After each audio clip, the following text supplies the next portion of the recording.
નમસ્કાર વિદ્યાર્થી મિત્રો, હું છું પરેશ ધારવિયા અને તમે જોઈ રહ્યા છો પીડીસી એજ્યુકેશન। તો આ વિડીયોમાં આપણે વાત કરીશું ગુજરાતના ઇતિહાસની। ખૂબ જ અગત્યનો ઇતિહાસ છે। ધોરણ 5 થી 10 ની સામાજિક વિજ્ઞાનમાંથી ખૂબ જ મોસ્ટ એમપી પ્રશ્નો લીધેલા છે। તો જોઈએ આજનો વિડીયો। અને હા મિત્રો, જો તમે મારી ચેનલમાં નવા હો અને મારી ચેનલ હજી સુધી સબસ્ક્રાઇબ ના કરી તો સબસ્ક્રાઇબ કરી બાજુમાં બેલ આઇકન અચૂક દબાવી દેજો। આ વિડીયોમાં થોડીક પ્રશ્નોત્તરી થશે, જેનો જવાબ તમારે કમેન્ટ બોક્સમાં કમેન્ટ કરીને આપવાનો રહેશે। તો જોઈએ આજનો વિડીયો।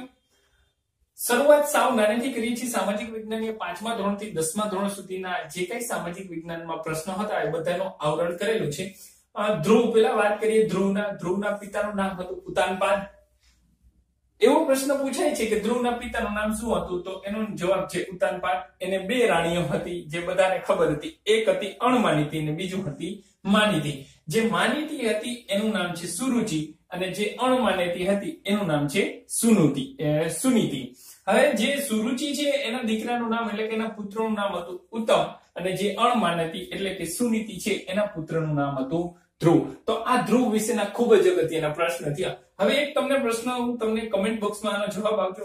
કઈ દિશામાં આવેલા એક તારાને ધ્રુવના તારા તરીકે ઓળખવામાં આવે છે? જે ધ્રુવનો તારો છે કઈ દિશામાં હોય છે? આ જે જવાબ છે, આનો જે આન્સર છે એને તમારે કમેન્ટ બોક્સમાં કમેન્ટ કરીને જવાબ આપવાનો છે। એના પછી શ્રવણની વાત કરીએ કે શ્રવણના પિતાનું નામ હતું શાંતનુ અને એની માતાનું નામ હતું જ્ઞાનવતી। આ પણ મોસ્ટ એમપી પ્રશ્ન છે। શ્રવણે 12 વર્ષ સુધી કાવડ લઈને માતા પિતાને યાત્રા કરાવી હતી।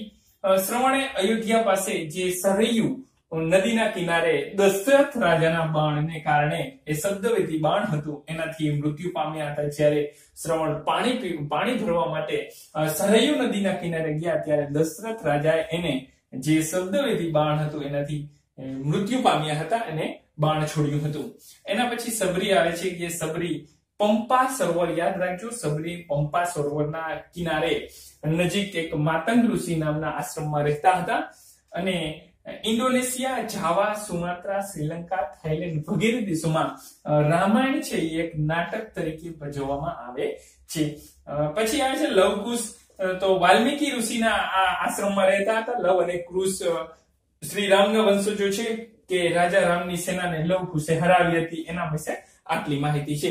તો ફટાફટ એક નજર મારી લઈએ આપણે કેવા પ્રશ્ન પૂછાઈ શકે। સૌથી પહેલા ધ્રુવના પિતાનું નામ ઉતાનપાદ, એને બે રાણીઓ હતી, એક હતી સુરુચિ બીજી હતી સુનીતિ। એક માનીતી હતી બીજી હતી અણમાનીતી। હવે પુત્રનું નામ તો સુરુચિના પુત્રનું નામ ઉત્તમ હતું અને સુનીતિના પુત્રનું નામ શું હતું? તો કે ધ્રુવ હતું। હવે કઈ દિશામાં જે ઉગે છે ધ્રુવનો તારો એનો તમારે જવાબ કમેન્ટ બોક્સમાં આપવાનો છે। પછી આવે છે શ્રવણના પિતાનું નામ હતું શાંતનુ અને માતાનું નામ હતું જ્ઞાનવતી। 12 વર્ષ સુધી, યાદ રાખજો, 12 વર્ષ સુધી એને કાવડમાં લઈને માતા પિતાને યાત્રા કરાવી હતી અને શ્રવણનું મૃત્યુ જે અયોધ્યા પાસે સરયુ નદીના કિનારે દશરથ રાજાના શબ્દવેદી બાણથી મૃત્યુ પામ્યા હતા। એના પછી સબરી પંપા સરોવર નજીક જે માતંગ ઋષિના આશ્રમમાં રહેતા હતા। ઇન્ડોનેશિયા, જાવા, સુમાત્રા, શ્રીલંકા, થાઈલેન્ડ વગેરે દેશોમાં રામાયણ છે એક નાટક તરીકે ભજવવામાં આવે છે। અને એના પછી આવે છે લવકુશ, જે વાલ્મીકી ઋષિના આશ્રમમાં રહેતા હતા અને રાજા રામની સેનાઓને એને હરાવી હતી। હવે જોઈએ બીજા પ્રશ્નો।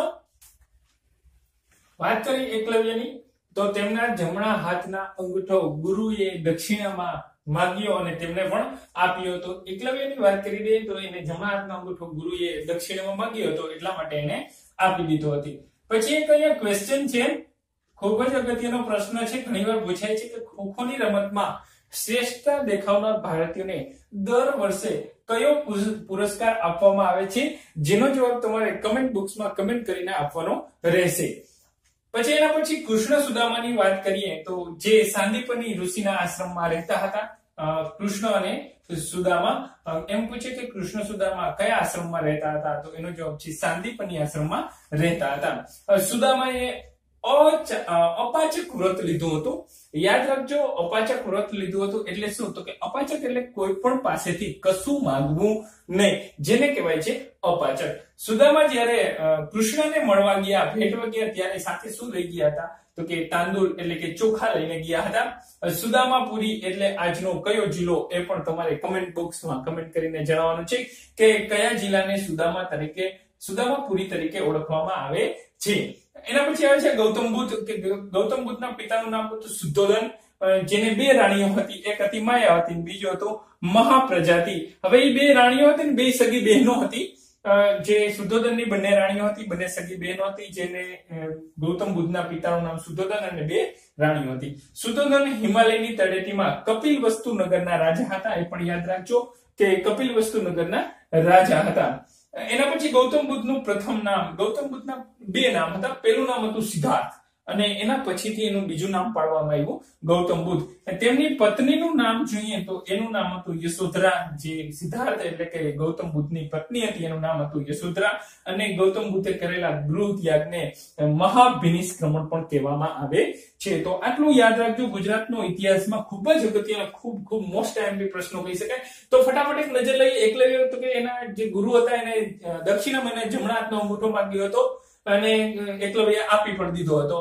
પછી ખોખોની રમતમાં શ્રેષ્ઠતા દેખાવનાર ભારતીયને કયો પુરસ્કાર આપવામાં આવે છે, જેનો જવાબ તમારે કમેન્ટ બોક્સમાં આપવાનો છે. કૃષ્ણ સુદામાની વાત કરીએ તો કે સાંદીપની ઋષિમાં રહેતા હતા અને સુદામાએ અપાચકી વ્રત લીધું હતું. અપાચક એટલે કોઈ પણ પાસેથી કશું માંગવું, સામેથી કોઈ પણ માંગવું નહીં. સુદામાપુરી એટલે આજનો કયો જિલ્લો એ પણ તમારે કમેન્ટ બોક્સમાં જણાવવાનો છે. પછી ગૌતમ બુદ્ધની વાત કરીએ તો એનો પિતાનું નામ શુદ્ધોધન હતું અને બે રાણીઓ હતી. એક હતી માયાવતી અને બીજું હતું મહાપ્રજાતિ. એ બે સગી બહેનો હતી. શુદ્ધોધન હિમાલયની તળેટીમાં જે કપિલવસ્તુ નગર હતા ત્યાંના રાજા હતા. ગૌતમ બુદ્ધના બે નામ હતા. એમાં પહેલું નામ હતું સિદ્ધાર્થ અને એમની પત્નીનું નામ હતું યશોધરા. ગૌતમ બુદ્ધનું બીજું નામ ગૌતમ બુદ્ધ જ હતું અને ગૌતમ બુદ્ધે કરેલા ગૃહ ત્યાગને અત્યારે હાલમાં મહાભિનિષ્ક્રમણ પણ કહેવામાં આવે છે. તો આ હતા ખૂબ જ અગત્યના પ્રશ્નો. જો મિત્રો તમને વિડીયો ગમ્યો તો લાઈક કરજો, શેર કરજો અને સબસ્ક્રાઇબ કરજો. કમેન્ટ કરવાનું ચૂકતા નહીં. તો અહીંયા સુધી રાખી ફરી નવા લેક્ચરમાં નવી વાત સાથે મળીશું. ત્યાં સુધી wish you all the best. જય હિન્દ.